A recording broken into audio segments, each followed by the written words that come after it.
Bismillahirrahmanirrahim. Assalamualaikum warahmatullahi wabarakatuh.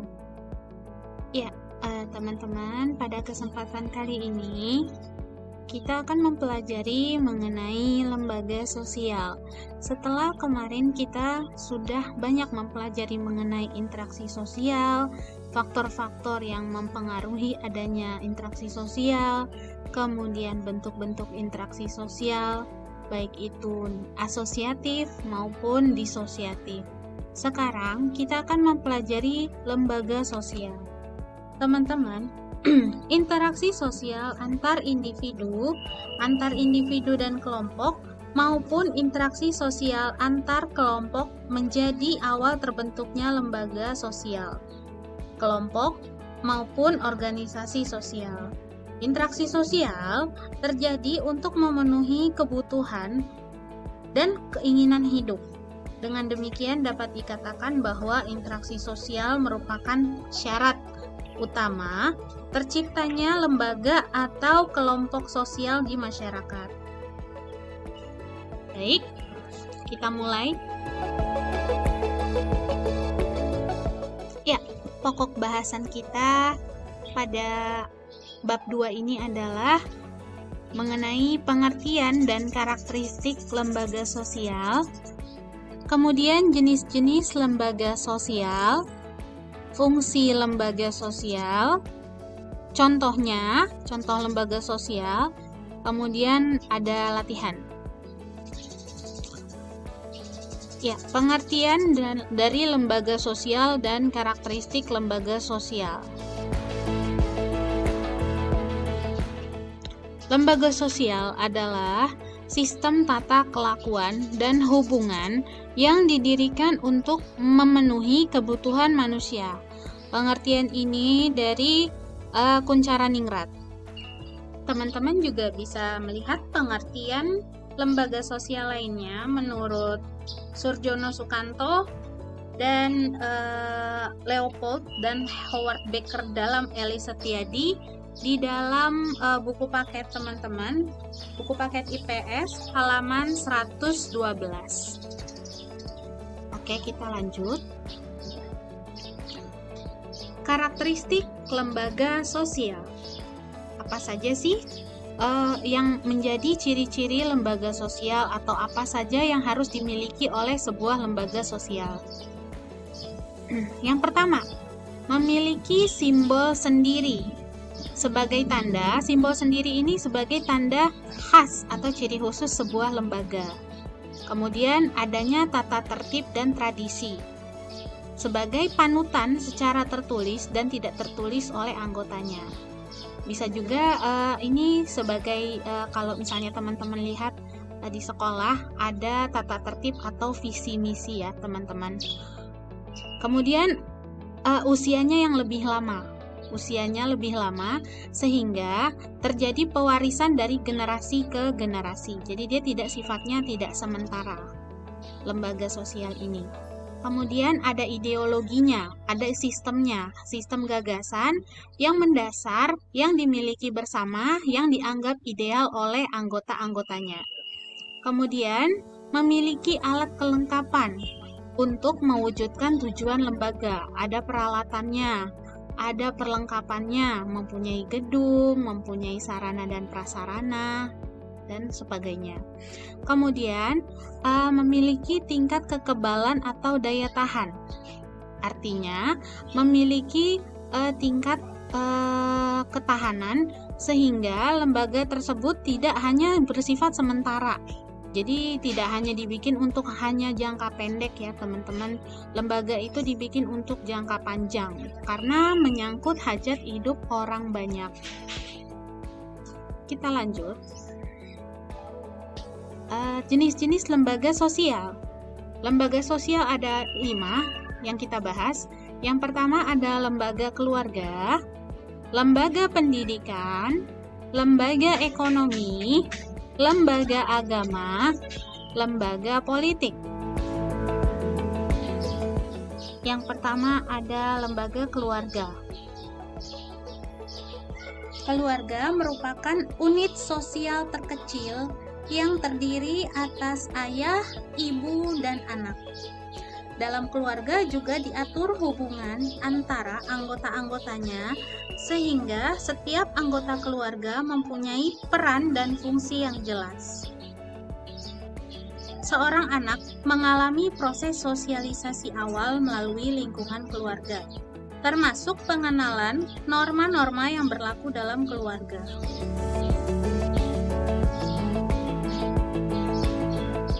Pengertiannya, keluarga disebut lembaga karena dalam keluarga itu terdapat aturan-aturan yang harus dipatuhi oleh seluruh anggota. Misalnya adalah aturan larangan pulang malam bagi semua anak-anak. Apa sih fungsi lembaga keluarga? Fungsi lembaga keluarga ada beberapa poin. Yang pertama yaitu fungsi reproduksi. Fungsi reproduksi dimaksudkan adalah dalam keluarga, anak-anak merupakan wujud cinta kasih dan tanggung jawab suami istri untuk meneruskan keturunannya. Lalu, fungsi sosialisasi. Fungsi sosialisasi di sini adalah keluarga berfungsi untuk mendidik anak mulai dari awal sampai dengan dewasa. Dan anak diberikan bekal oleh orang tuanya tentang nilai-nilai yang ada di dalam keluarga. Kemudian ada fungsi afeksi. Fungsi afeksi itu dalam keluarga diperlukan adanya kehangatan, kasih sayang, dan perhatian antar anggota keluarga yang merupakan salah satu kebutuhan manusia. Selanjutnya ada fungsi ekonomi. Fungsi ekonomi di sini artinya orang tua wajib membiayai kebutuhan anak-anaknya, setidaknya sehingga mereka bisa mandiri atau mereka sampai keluar dari rumah atau sudah dalam fase menikah. Kemudian ada fungsi pengawasan sosial. Fungsi pengawasan sosial ini berarti setiap anggota keluarga pada dasarnya saling melakukan pengawasan karena mereka memiliki tanggung jawab dalam menjaga nama baik keluarga. Lalu ada fungsi proteksi atau perlindungan, artinya anak ini harus merasa aman di tengah-tengah keluarganya. Kemudian ada yang dinamakan fungsi lembaga keluarga, yaitu fungsi pemberian status. Melalui perkawinan ya, keluarga itu kan terbentuk dari adanya perkawinan. Seseorang akan memperoleh status atau kedudukan yang baru di masyarakat, yaitu contohnya yang tadinya sama-sama tidak ada status menjadi statusnya suami istri. Selanjutnya adalah lembaga pendidikan. Nah, teman-teman sudah lihat kan lembaga pendidikan, berarti dia adalah sebuah lembaga yang menyelenggarakan kegiatan belajar mengajar. Seperti sekolah kita, SMP IT Salsabila, atau yang dulunya teman-teman juga sudah pernah mengenyam pendidikan di SD IT Salsabila. SD IT Salsabila di sini sebagai lembaga pendidikan. Pengertiannya, lembaga pendidikan adalah lembaga atau tempat yang bertanggung jawab atas terselenggaranya pendidikan di masyarakat. Lembaga pendidikan dibagi dua, yaitu pendidikan formal atau sekolah dan non-formal atau tempat kursus keterampilan. Fungsinya lembaga pendidikan ada beberapa, yaitu yang pertama, pendidikan memberikan pengetahuan dan keterampilan. Yang kedua, lembaga pendidikan mengembangkan potensi yang dimiliki oleh individu demi pemenuhan kebutuhan hidupnya. Yang ketiga, lembaga pendidikan juga mengembangkan seseorang untuk bagaimana cara berpikir rasional. Lembaga pendidikan juga sebagai sarana melestarikan kebudayaan dengan cara mengajarkan dan membiasakan hal-hal yang berkaitan dengan kebudayaan di masyarakat sekitarnya. Selanjutnya yaitu lembaga ekonomi. Lembaga ekonomi ini muncul dari kegiatan ekonomi yang muncul dari adanya upaya masyarakat untuk memenuhi kebutuhan. Kemudian, karena itu muncullah kegiatan produksi, distribusi, serta konsumsi barang dan jasa. Perdagangan dimulai ketika seseorang mulai menginginkan hasil produksi orang lain. Nah, awalnya terjadi proses barter atau pertukaran. Dulu itu ada namanya proses barter. Kemudian lambat laun proses pertukaran punya standar tertentu dan diatur. Kemudian akhirnya perlu dilembagakan, perlu ada norma-norma yang mengatur mengenai kegiatan jual beli. Lembaga ekonomi didirikan untuk mengatur kegiatan ekonomi di masyarakat. Kegiatan ekonomi diantaranya adalah perdagangan, ketenagakerjaan, dan juga transaksi jual beli. Contohnya adalah lembaga ekonomi berbentuk usaha, BUMS, BUMN, koperasi, dan lembaga perseorangan. Kemudian ada lembaga ekonomi juga yang berbentuk perusahaan. Banyak ya teman-teman, contohnya perusahaan barang, perusahaan jasa.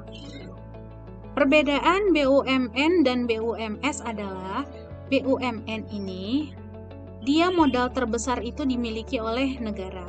Sedangkan BUMS modal terbesarnya dimiliki oleh swasta atau perseorangan atau beberapa orang yang sepakat untuk mendirikan usaha. Oke, kita lanjut. Fungsinya lembaga ekonomi adalah memberikan pedoman pertukaran barang atau jasa, kemudian memberi pedoman tentang ketenagakerjaan, kemudian memberi pedoman tentang cara mendapatkan barang atau bahan baku, kemudian adanya memberikan pedoman tentang harga jual barang di masyarakat. Kita lanjut. Selanjutnya yaitu lembaga agama. Lembaga agama kalau umat Islam itu Ibu tahu ada MUI ya, Majelis Ulama Indonesia, yang mengatur berbagai macam tentang apa yang boleh dan apa yang tidak boleh yang berkaitan dengan hukum di agama kita. Lembaga agama merupakan sistem keyakinan dan praktik keagamaan dalam masyarakat.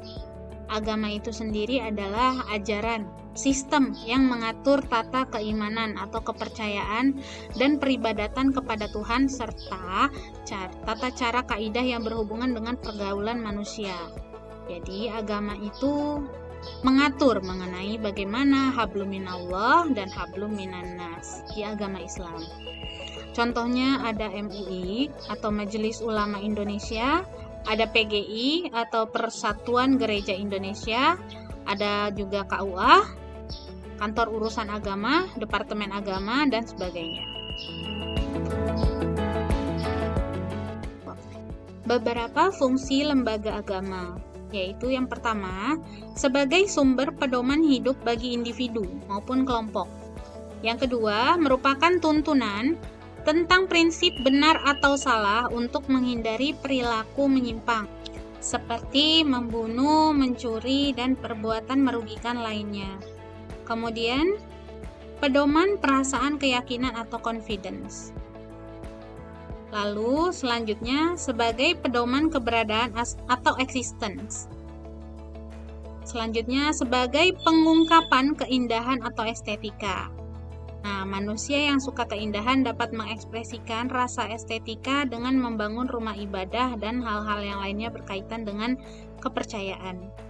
Kemudian, selanjutnya, fungsi lembaga agama untuk memberikan identitas kepada manusia sebagai bagian dari suatu agama. Misalnya seperti kita, identitas kita umat Islam. Kemudian ada yang agamanya umat Kristen, Hindu, Buddha, dan Konghucu. Ada unsur-unsur dari lembaga agama yang harus dimiliki oleh sebuah lembaga agama.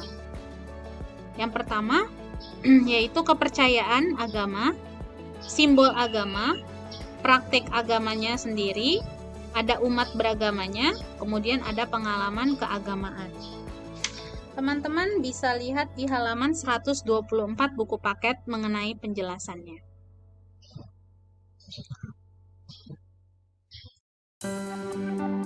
Selanjutnya adalah lembaga politik.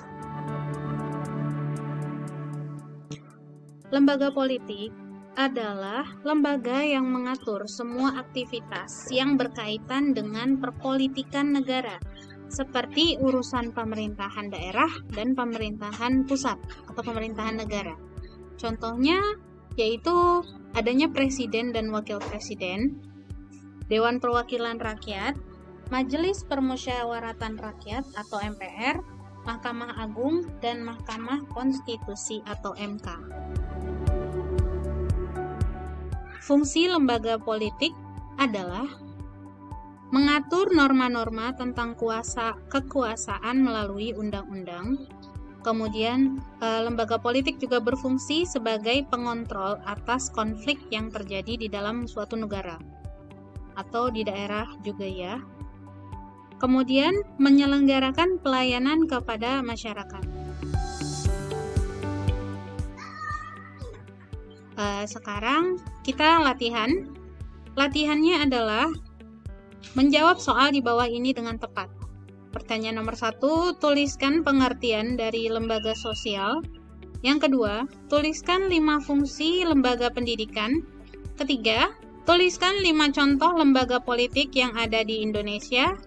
Keempat, tuliskan 5 contoh lembaga ekonomi yang ada di Indonesia. Ketentuannya yaitu jawaban ditulis di buku tulis IPS, kemudian dikirim via Google Classroom atau WA Japri, dan batas pengumpulan akhir adalah jam 15.00 WIB hari ini. Terima kasih teman-teman atas atensinya, atas perhatiannya. Ibu ucapkan Assalamualaikum warahmatullahi wabarakatuh.